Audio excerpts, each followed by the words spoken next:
Hi viewers, welcome to our channel. ఈ మధ్య కాలంలో ఎవరైనా సరే కూడా సోషల్ మీడియాలో బాగా ఫేమస్ అయ్యి ఆ ట్రెండింగ్‌లో ఉంటే ఆ తర్వాత 'బిగ్ బాస్' హౌస్‌లోకి వెళ్ళడం మనం చూస్తూనే ఉన్నాం.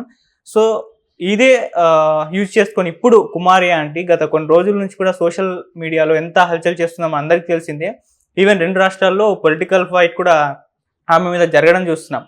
అయితే ఇప్పుడు సోషల్ మీడియాలో కుమారి ఆంటీ కూడా 'బిగ్ బాస్' హౌస్‌లోకి వెళ్ళబోతుంది అన్న ఒక వార్త అయితే ప్రచారం అయితే చేస్తుంది. మరి నిజంగా కుమారి ఆంటీ 'బిగ్ బాస్' హౌస్‌లోకి వెళ్ళబోతుందా లేదా? సో, ఈ అంశం మీద డిస్కస్ చేయడానికి ప్రెజెంట్ మనతో పాటు సీనియర్ జర్నలిస్ట్ జయదేవ్ గారు ఉన్నారు. వారితో ఒకసారి డిస్కస్ చేద్దాం. సార్ నమస్కారం సార్. నమస్తే అండి. సార్, కుమారి ఆంటీ 'బిగ్ బాస్' హౌస్‌లోకి వెళ్ళబోతుంది అని సోషల్ మీడియాలో విపరీతంగా ప్రచారం జరుగుతుంది. మామూలుగా సోషల్ మీడియాలో ఎవరు ట్రెండింగ్ అయినా సరే ఆ తర్వాత మనం 'బిగ్ బాస్' హౌస్‌లో వెంటనే చూసేస్తున్నాం వాళ్ళని. మరి ఇప్పుడు కుమారి ఆంటీని కూడా 'బిగ్ బాస్' హౌస్‌లో చూసే అవకాశం ఏమన్నా ఉందా సార్? అంటే ఎలా అయిపోయిందంటే ఇప్పుడు 'పల్లవి ప్రశాంత్' గారు ఎప్పుడైతే ఆయన ఎట్లా 'బిగ్ బాస్'లోకి వచ్చారో సోషల్ మీడియాలో బాగా ఫెమిలియర్ నేము ఫేమ్ వచ్చిన వాళ్ళు 'బిగ్ బాస్'కి వస్తారన్నట్టుగా ఒక ఆనవాయితీ ఏదో చూపిస్తున్నారు. బట్ 'పల్లవి ప్రశాంత్' గారు కూడా ఇంచుమించు 3వ సీజన్ 4వ సీజన్ నుంచి ట్రై చేస్తే ఆయన 7th సీజన్కి వచ్చాడు. అనూహ్యంగా కొన్ని రకాల సెట్టింగుల ద్వారా మొత్తానికి ఆయన విన్నర్ అయిపోయాడు. సెట్టింగ్లే అని అంటున్నాను, తప్పుగా అనుకోవద్దు. ఎందుకంటే ఓటింగు రేటింగ్ అంటే మళ్ళీ అది వేరే కథ, అదేం లేదు కదా, మనకు తెలిసిపోతుంది డైరెక్షన్ అనేది. అంటే కేవలం ఈయన రైతు బిడ్డగా సానుభూతి గెయిన్ అవ్వడంతో అది బాగా వర్కౌట్ అవ్వడం, రేటింగ్లో వర్కౌట్ అవ్వడం, మొత్తానికి డెసిషన్ మా వాళ్ళు అలా డెసిషన్ తీసుకున్నారు, బిగ్ బాస్ వాళ్ళు. సో ఇంకప్పటి నుంచి ఏమిందంటే ఎవరు మీరు అన్నట్టు సోషల్ మీడియాలో బాగా వైరల్ అయినా కూడా వాళ్ళని తీసుకున్నా. అండ్ మోర్ ఓవర్ బిగ్ బాస్లో ఉన్న కాన్సెప్ట్ కూడా ఎలా ఉందంటే మొదట్లో ఓన్లీ కొన్ని కళారంగాలకు సంబంధించిన వాళ్ళనే పిలిచేవాళ్ళు. స్టార్టింగ్ మీరు చూస్తే 1-2 ఎపిసోడ్లు. ఆ తర్వాత నుంచి ఎలా అయిపోయిందంటే ఇట్లా మీరు అన్నట్టు యూట్యూబర్లు గాను ట్రెండీగా ఉండే వాళ్ళని, సోషల్ మీడియాలో బాగా ఫేమ్ ఉన్న వాళ్ళని, లేదా ఒక పర్టికులర్గా వాళ్ళ ఒక డిఫరెంట్ యాంగిల్లో బాగా షార్ట్ ఫిల్మ్స్ చేసి వాళ్ళు నేమ్ తెచ్చుకున్న వాళ్ళు కానీ, లేదంటే బాగా సాంగ్స్ వాళ్ళ మటుకు వాళ్ళే సొంతంగా రాసి కంపోజ్ చేసుకున్న వాళ్ళు కానీ, మొత్తానికి కళలకు రిలేటెడ్గా ఉండేది. బట్ లాస్ట్ 2-3 సీజన్ నుంచి చూస్తే ఆ కళలకు సంబంధించిన కాదేది బిగ్ బాస్కి అనర్హం, బిగ్ బాస్ టైటిల్కి కానీ బిగ్ బాస్లో ఎంట్రీకి కానీ అనర్హం అన్నట్టుగా చాలా రకాలుగా ఒక్కొక్కరు హైప్ అవుతున్నారు. ఇప్పుడు ఆయన ఎవరు బోలే అని ఉన్నారు, ఆయన ఓన్లీ సాంగ్స్, నేను బోలే అంటే హీరో అన్నట్టుగా ఏదో ఒక సినిమా కూడా చేశారు. అవును. ఆ విధంగా అంతకుముందు గంగవ్వ కూడా ఇట్లా ఆవిడకి అసలు యూట్యూబ్ ఛానల్ కూడా ఏం లేదు. బట్ ఇలాగే ఇప్పుడు మీరు అంటున్న కుమారి ఆంటీ ఇలాగే ఆవిడ ఒక క్లిక్ అవ్వడం, ఆవిడ మళ్ళీ బిగ్ బాస్లోకి రావడం. బిగ్ బాస్లోకి వచ్చినప్పుడు కూడా వాళ్ళు పెట్టే టిపికల్గా డిఫరెంట్ గేమ్స్ ఏవైతే ఉన్నాయో ఆ గేమ్స్ అన్నీ కూడా తట్టుకొని నిలబడగలిగితేనే అది కదా ఫైనల్ విన్నారు.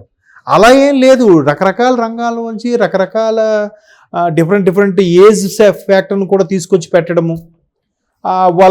అందరూ ఒకేలాగా ఎలాగ ఆడగలుగుతారు? ఆడలేరుగా. ఇప్పుడు శివాజీ గారు ఉన్నారు, ఆయన చాణుక్య అని పేరు వచ్చింది కానీ అన్ని గేమ్స్ అని పార్టిసిపేట్ చేయలేకపోయాడు. ఏజ్ కూడా సహకరించాలి కదా. ఇప్పుడు 20 ఏళ్ళ కుర్రోడు గెంతి ఫ్రీగా మూవ్ అయిన దానికి 50 ఏళ్ళ కుర్రోడు మూవ్ అయిన దానికి తేడా లేదా? గంగవ్వ లాంటి ఆవిడ గేమ్స్ ఏం ఆడుతుంది. తర్వాత అంతకుముందు ఫస్ట్ సీజన్కో సెకండ్ సీజన్కో బాబు గోగినేని వచ్చారు, ఆయన ఒక నాస్తికులు సంథింగ్, ఆయన ఒక డిఫరెంట్గా ఆయన కూడా తీసుకున్నారు. అంటే రకరకాల విభిన్న కళలకి విభిన్న రంగాలకి చెందిన వాళ్ళని తీసుకొచ్చి అందరినీ, అంటే డిఫరెంట్ యాటిట్యూడ్స్ ఉన్నవాళ్ళు, డిఫరెంట్ మైండ్ సెట్ ఉన్న వాళ్ళని తీసుకొచ్చి ఒక ప్లాట్ఫామ్ మీద కూర్చోబెట్టి వాళ్ళు ఒక ఫ్యామిలీ మెంబర్స్గా బతికితే, మనుగడ సాగిస్తే ఎలా ఉంటుంది, ఏ సందర్భాల్లో వాళ్ళ ఆర్గ్యుమెంట్ వస్తాయి, ఏ సందర్భాల్లో వాళ్ళు వాళ్ళ మధ్య పొరపచ్చలు ఎలా వస్తాయి అనేది కాన్సెప్ట్. కానీ ఇప్పుడు ఎలా అయిపోయిందంటే బిగ్ బాసే కాన్సెప్ట్ ఇచ్చేస్తున్నారు. ఊరికే వాళ్ళు రెచ్చుకోవడానికి ఇప్పుడు కంపల్సరీగా నామినేషన్ వేయాలి, వీళ్ళు వేసిన వాళ్ళని వేయకూడదు, వాళ్ళు గ్రూపులు పెట్టడం, అంటే తగిలించి తమాషా చూసినట్టుగానే ఉంటుంది. మొన్న 7th సీజన్కి వచ్చేసరికి మాత్రం క్లియర్గా శివాజీ గారు చెప్పేశారు, ఆయన ప్రతి నామినేషన్లో కూడా స్టార్ట్ చేసావయ్యా ఇంకా చేయలేదేంటో అనుకుంటున్నాను అన్న. అంటే క్లియర్గా బిగ్ బాసే తగ్గు పెట్టడం, బిగ్ బాసే మళ్ళీ క్లియర్ చేయడం, బిగ్ బాసే ఆర్గ్యుమెంట్ చేసేలా చేయడం, బిగ్ బాసే మళ్ళీ పనిష్మెంట్ ఇవ్వడం. అంటే చురకం ఆయన పెడతాడు, పెన్న ఆయన రాసేస్తున్నాడు కదా. సో ఇది ఒక రకమైన ఆట విడిపోయిపోయింది. జనాలకు కూడా దాని గురించి నెక్స్ట్ టైం డిస్కషన్లు, అక్కడ ఏదో విన్నర్ అయితే అదేదో వరల్డ్ కప్ తెచ్చాడు అన్నట్టుగా ఆ స్టూడియో దగ్గరికి వెళ్ళిపోయి మిగతా వాళ్ళ కార్లు అద్దాలు పగలగొట్టేసి ట్రాఫిక్ అంతరాయం కలిగించేసి ఇదొక అసలు నిజంగా ఈ నెక్స్ట్ సీజన్లో బిగ్ బాస్కి మనం మన ద్వారా ఇప్పుడు మనం సజెస్ట్ చేద్దాం ఏంటంటే, ఎవరైతే విన్నర్స్గా అయినప్పుడు కారొద్దలు ఎక్కువ బదలు కొడతాడో వాడిని కూడా కంటెస్టెంట్గా బిగ్ బాస్లో పెట్టిద్దాం. బాగుంది కదా ఈ థాట్. అలా పెట్టించిస్తే బాగుంటుంది. ఇప్పుడు కుమార్ అంటే ఉన్నారు, ఆవిడ బతుకు తెరువు కోసం ఏదో చేసింది, ఎవరో అమ్మ ఇలా ఉన్నారు కదా ఏంటి మీరు ఎంత సంపాదిస్తున్నారంటే ఫ్లోలో చెప్పింది.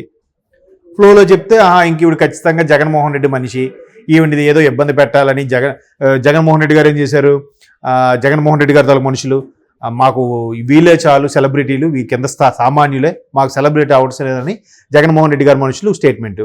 వెంటనే టీడీపీ వాళ్ళు ఏంటి, మీరు అందుకే నిజంగా మీ వాళ్ళు సెలబ్రిటీలు అయితే మీ రాష్ట్రం వదిలించి పక్క రాష్ట్రం హైదరాబాద్ ఎందుకు వచ్చారని వీళ్ళు.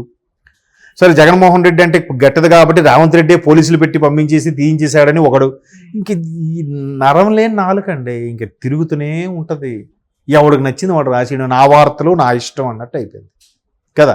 సో ఆవిడేదో బ్రతుకు తెరువు కోసం ఆవిడకి చేసుకుంటుంది. ఆవిడకి అడిగిన సందర్భంలో క్యాజువల్గా చెప్పింది, నా పేరుని నేను రోజుకి, ఎందుకంటే ఆవిడ క్యాజువల్గా చెప్పాల్సి వచ్చింది. ఆవిడకి రోజుకి 60,000 దాకా వస్తుందంట. 60,000లో ఒక 30,000 40,000 తీసినా ఇంక 20,000 రోజుకి మిగులుతుంది. రోజుకి 20,000 అంటే నెలకు ఎంత పడింది, 6 లక్షలు ఎంత పడింది కదా. 6 లక్షలు సంపాదించుకుంటుంది ఈవిడ, అసలు సూపరు అన్నట్టుగా అనుకున్నారు. అంత వస్తుంది నువ్వేం చేస్తావు, నాకు అంత లేదమ్మా రావట్లేదు, నాకు మా ఊర్లో జగనన్న ఇచ్చిన ఇల్లు ఒకటి ఉందనే సందర్భంలో చెప్పిందే తప్ప దాన్ని ఇంకేది చినికి గాలి అనేటట్టుగా ఎవరి దగ్గర అది 2 వార్తలు రాసి అంతా స్ప్రెడ్ అయిపోయింది కదా. ఆ స్ప్రెడ్ అయిపోయినతో ఆవిడ హైలైట్ అయిపోయింది. ఆవిడ అయిందా, మనం చేసాం కదా. నెక్స్ట్ పోలీసులు ఎందుకు తీయించేశారు, ట్రాఫిక్ అంతరాయంగా ఉన్నప్పుడు వీడి బండి వెనక వాడి బండి వాడు పెట్టి, మన కామన్ సెన్స్ ఉండవుగా. బండి ఇలా ఇప్పుడు తీస్తున్నా 5 నిమిషాలు అంటాడు తీయడు. వీడు వెళ్ళి ఆడు ఎవరితో కూర్చొని కూల్గా కబుర్లు చెప్పుకుని తినేంతవరకు బండి అలాగే ఉంటుంది. ఆడి వెనక వాడు వెనక వాడు, అలా ట్రాఫిక్ జామ్. పోలీసు వాళ్ళు ఇబ్బంది పడతారు, అమ్మ పక్క తీయలేదు బండి, నువ్వు అసలు బండి నీ బండి పెట్టడం ఇవ్వని వచ్చాను పోలీసులు అంటారు. దాని తిరిగి మొత్తం రేవంత్ రెడ్డి గారి వరకు వెళ్ళింది. ఎట్లా దీన్ని ఏది మొదలు ఏది అంత అంటే ఏం చెప్తావు చెప్పండి కదా. కాబట్టి ఇంక ఇలాగ హైప్ అయిపోయిన వాళ్ళందరూ రేపు బరిలెక్క గారు కూడా బిగ్ బాస్కి వెళ్తారు. ఇంక అలా అనుకోవచ్చా. ఇవాళ కుమార్ ఆంటీ, రేపు బరిలెక్క గారు, ఇంకో మొన్న ఆయన ఎవరండి వైజాగ్లో బోటు కాలిపోయి మిస్ అయింది కదా, వైజాగ్ ఒక అబ్బాయి పూర్ణ మార్కెట్ అబ్బాయి సంథింగ్. తర్వాత లోకల్ బై నాని, తర్వాత బరిలెక్క నన్ను కొట్టిందని చెప్పి ఎవరో ఒక ఆయన వస్తున్నాడు ఈ మధ్యన, నన్ను కొట్టిందని ఆయన. ఇంక ఇలాంటి వాళ్ళందరినీ బిగ్ బాస్లో తీసుకెళ్తే అదొక ఆనందం. మరి ఎట్లా ఏం మాట్లాడతాం చెప్పండి. కాబట్టి ఒక రూల్, ఒక గేమ్ అంటే ఇప్పుడు రాజకీయాలకు ఎలాగైతే గేమ్ రూల్స్ అంటూ ఉండవో బిగ్ బాస్ కూడా గేమ్ రూల్స్ లేనట్టున్నాయి అంతే కదా. వయసుకి అంతరం లేకుండా, వయసుతో సంబంధం లేకుండా, కళలకి లేదా నిష్ణాతులుగా అంటే ఎవరి రంగంలో వాళ్ళు నిష్ణాతులుగా ఉండే వాళ్ళకి సంబంధం లేకుండా ఎవడు సోషల్ మీడియా హైప్ అయితే వాడు తీసుకొచ్చి పెట్టాడు. ఇప్పుడు పల్లవి ప్రశాంత్ ఉన్నారు, నేను రైతు బిడ్డ అన్నారు. రైతు బిడ్డ ఇచ్చిన మొదటి మొక్కే ఆయన పోగొట్టేశాడు. రెండో మొక్క కదా నాగార్జున గారు ఇస్తే మళ్ళీ ఆ డైలాగ్ కొట్టిన తర్వాత సీరియస్నెస్ తీసుకున్నాడు ఆయన. కొట్టకపోతే సీరియస్నెస్ తీసుకోడుగా, మరి అప్పుడు ఆయన రైతు బిడ్డ అవుతాడు. అంటే విమర్శించాలని కాదు నా ఉద్దేశం. కాబట్టి జనాలందరూ కూడా ఎవరి వృత్తి ఎవరి కళ్ళ మీద ఇంట్రెస్ట్ కన్నా బిగ్ బాస్లోకి వెళ్ళి కనబడాలి, నేము ఫేము వచ్చేయాలనే ఇంట్రెస్ట్ ఎక్కువ ఉంటుంది కదా. కాబట్టి చూద్దాం, మీరు అన్నట్టు బిగ్ బాస్లోకి వస్తే ఈవిడి వెర్షన్ ఎలా ఉంటుందో. అక్కడ కూడా ఆ బిగ్ బాస్లో అందరికీ వంట చేసి రోజుకి ఎవరు వంట చేసుకోవాలి కదా, ఈవిడే వంట చేసి పెడతారో, దానికి ఎటువంటి టాస్క్ ఇస్తారో బిగ్ బాస్. ఇవన్నీ వేస్ట్ అండి. ఇవన్నీ మనం సరదాగా మాట్లాడుకునే వరకు ఉంటాయి కానీ వాళ్ళ ద్వారా ఇప్పుడు ఇలా మనం ఎక్స్పెక్ట్ చేస్తున్నాం కదా, వాళ్ళు మన ఎక్స్పెక్టేషన్స్కి బియాండ్ ది ఎక్స్పెక్టేషన్స్ అట్లాంటి వాళ్ళని తీసుకోరు, వేరే వాళ్ళని తీసుకుంటారు. చూస్తున్నాను కావాలంటే ఆల్రెడీ ఇప్పటి నుంచి గ్రౌండ్ వర్క్ సెలక్షన్ స్టార్ట్ అవుతుంటుంది. ఏ రంగాలను ఎవరిని తీసుకోవాలి ఏంటి బాగుంటుందని చూద్దాం.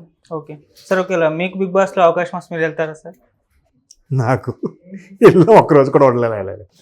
ఎందుకంటే ఇలా ముఖం మీద స్ట్రైట్ ఫార్వర్డ్గా మాట్లాడితే ఎవరికి నేను నచ్చను. ఓకే, ఫస్ట్ అందరూ నామినేషన్ నాకే వేస్తారు, ఈయన బయట పంపించడం అంటారు. కాబట్టి మళ్ళాంటి వాళ్ళకి ఎందుకు ఇస్తారు చెప్పు, మళ్ళాంటి వాళ్ళకి ఇవ్వరు. అంత ప్రతిదీ కూడా లాబింగ్ అయిపోయింది. ఆ బిగ్ బాస్ టీంలో కూడా ఆ టీం మేనేజ్మెంట్ రికమెండ్ చేసినోడు ఒకడు, ఛానల్ రికమెండ్ చేసినోడు ఒకడు, లేదా ఒక పెద్ద సెలబ్రిటీ రికమెండ్ చేసినోడు ఒకడు, సోషల్ మీడియా కామన్గా తీసుకోవాలి కాబట్టి ఒకడిని నామకే వస్తే వాళ్ళు పెడతారా బయటికి చెప్పాలి కదా, లేదురా బాబు జెన్యున్గా ఎవరెవరైతే మీ ఇమేజ్ ఉందో వాళ్ళనే తీసుకున్నారని చెప్తారు. కానీ అలాగటి ఇద్దరినే తీసుకుంటారు. మిగతా 13 మంది కూడా ఈ రికమెండేషన్ క్యాండిడేట్లే ఉంటారు. ఎక్కడేం చూసుకోండి, అది క్రికెట్ టీం కానీ, రాజకీయ ప్రతినిధులు, ప్రజాప్రతినిధుల సీట్లు కానీ, బిగ్ బాస్లో కానీ. బిగ్ బాస్ కూడా అట్లాగా రిఫరెన్స్లతోని ఇన్ఫ్లుయెన్స్లతో నడుస్తుందని అంటే చూడండి ఇంకా. Right sir, thank you so much sir.